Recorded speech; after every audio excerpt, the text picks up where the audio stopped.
दर्शक बंधु ओढ़नी सीरियल रे देखा पाइबे एक धमाकदार एपिसोड। ज्योति जीवन को भेष बदलाई कि घर को आणिबे।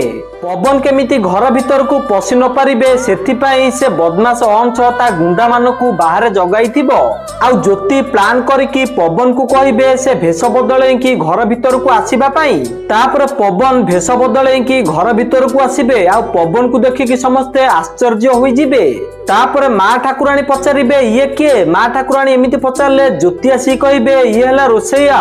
घरे एबे बाहागर हबो आउ केते कुणिया मैत्र आसीबे आउ सेथिपाई ये रोसैया आसीछंती रोसई करिबा पई। आउ पवन घरर सबु लोकंकु देखिबा परे पवनकर टिके टिके पुराना कथा मने पड़िबो। तापर माँ ठाकुराणी पवन को पचारिबे तमरो ना कोन। पवन को माँ ठाकुराणी एमिति पचारले पवन कहिबे मो ना हला पवन। आउ एकथा समस्ते सुनिबा परे पूरा आश्चर्य होई जिबे। तापर पवन जिबे आउ समस्तंकु मुंडिया मारिकी समस्तंकटू आशीर्वाद नेबे। तापर माँ ठाकुराणी पवन को कहिबे बाहागर रे भल रोसई करिवो जेमिति आमर बेजति न होई। माँ ठाकुराणी एमिति कहिले पवन कहिबे ठीक अछि जेजेमा। आउ तापर घरर सब लोक सेठू चली जिबे। आउ ज्योति आसिकी पवन को कहिबे आमे बंची गले। ज्योति एमिति कहिले पवन कहिबे बंची गले नुह फसी गले।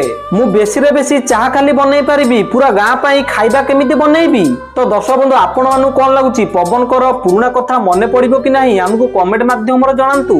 आ ओढ़नी सीरियल रो सब टिक पिक अपडेट सर्वप्रथमे जानिबा पय वीडियो को लाइक करी चैनल को सब्सक्राइब कर दियंतु।